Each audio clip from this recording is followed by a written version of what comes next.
बच्चों, आज हम जो चैप्टर पढ़ने जा रहे हैं वो है हमारा चैप्टर नंबर 10, जिसका शीर्षक है हिमालय की सीख। तो इस चैप्टर को समझने और पढ़ने से पहले हमें इसके शीर्षक के बारे में जानना चाहिए।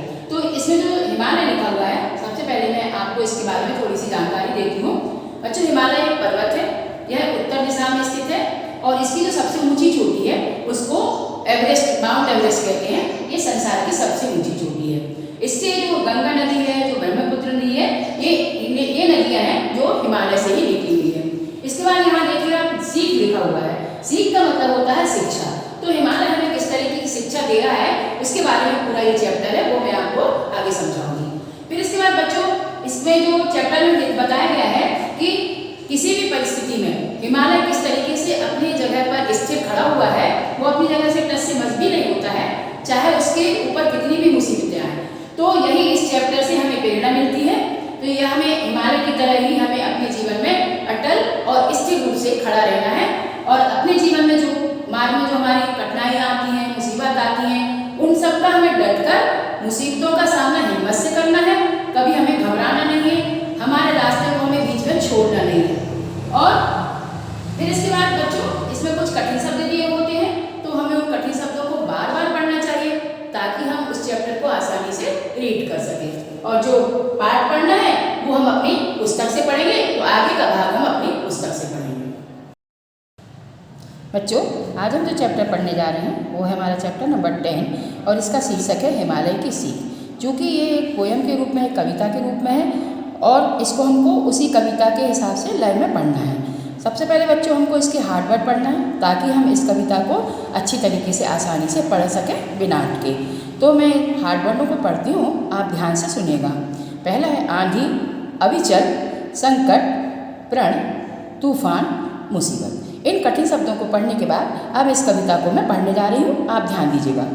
खड़ा हिमालय बता रहा है, डरो ना आंधी पानी में, खड़े रहो तुम अविचल होकर सब संकट तूफानों में। डिगो ना अपने प्रण से तुम सब कुछ पा सकते हो प्यारे, तुम भी ऊंचे उठ सकते हो, छू सकते हो नभ के तारे। अचल रहा जो अपने पथ पर, लाख मुसीबत आने में, मिली सफलता जग में उसको, जीने में मर जाने में। तो बच्चों, इस तरीके से जो हमारा इस चैप्टर है ये बहुत ही शिक्षाप्रद चैप्टर है। हिमालय हमें क्या सीख देना चाह रहा है इसके बारे में यहाँ पर बताया गया है।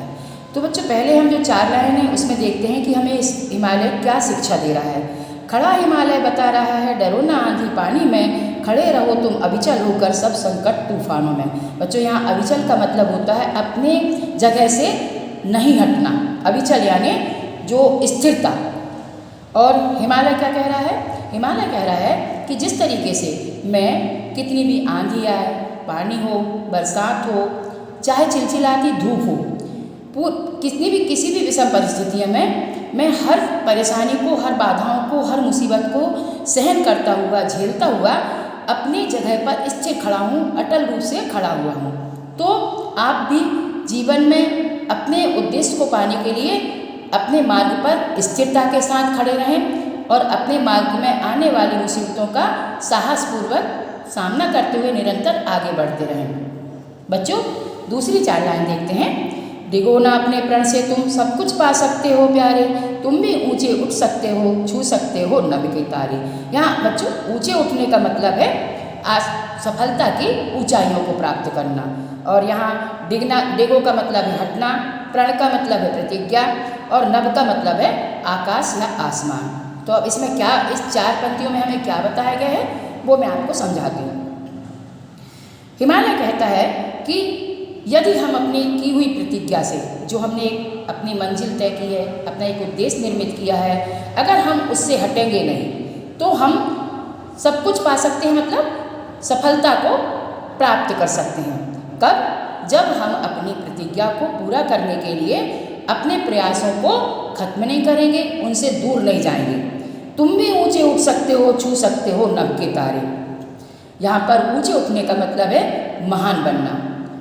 बच्चों, यहाँ ये बताया गया है कि तुम भी अपने जीवन में महान बन सकते हो और सफलता की सारी ऊंचाइयों को प्राप्त कर सकते हो। शर्त ये है कि आपको प्रयास करना होगा, आपको मेहनत करनी होगी, आपको अपने जीवन में आने वाली परेशानियों का सामना डट के करना होगा, तभी आपको सफलता मिलेगी।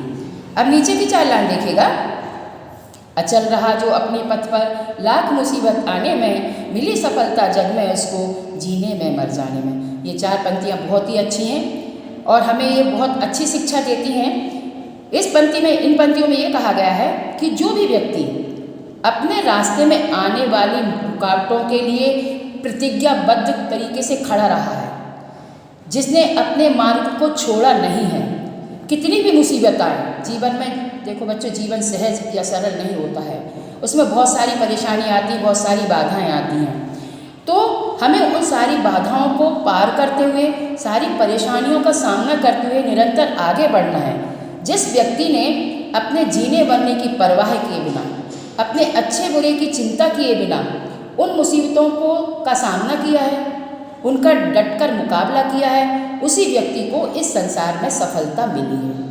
कहने का मतलब ये है बच्चों कि जीवन को अगर हमें सही तरीके से आगे बढ़ाना है, ले जाना है, हमने जो सोचा है, जो हमें प्राप्त करना है ज़िंदगी में, हमने जो तय किया है, अगर हमें उस तक पहुंचना है तो हमें कितनी भी विषम परिस्थितियाँ आएँ, हमें सबका सामना करते हुए निरंतर आगे ही बढ़ते रहना होगा, तभी हम सफलता प्राप्त कर सकते हैं, अपनी मंजिल को पा सकते हैं, उसे पूरा कर सकते हैं। यही इस चैप्टर का उद्देश्य था, यही इस चैप्टर की शिक्षा थी जो हिमालय के द्वारा हमें दी गई है।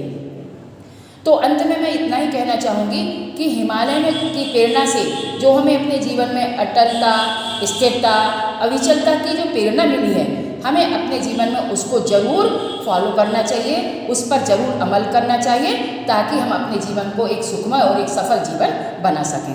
तो बच्चों इसी के साथ हमारा ये चैप्टर भी यहाँ खत्म होता है। तो बच्चों आज मैंने आपको जो ये चैप्टर समझाया है उसमें आपने एक बात अवश्य समझ ली होगी कि हमारा जीवन बहुत सहज नहीं होता, सरल नहीं होता, बहुत सारी मुसीबतें आती हैं, बहुत सारी कठिनाइयाँ आती हैं जो हमारे मार्ग में हमें बाधा उत्पन्न करती हैं। तो हमें उन कठिनाइयों का, उन परेशानियों का डटकर साहस के साथ हिम्मत से मुकाबला करना चाहिए, ताकि हमने जो अपनी मंजिल, जो हमारा उद्देश्य हमने सेट किया हुआ है, हम उस तक पहुंच सकें। यही इस चैप्टर की शिक्षा है। इसी के साथ हमारा ये चैप्टर भी यहाँ खत्म होता है।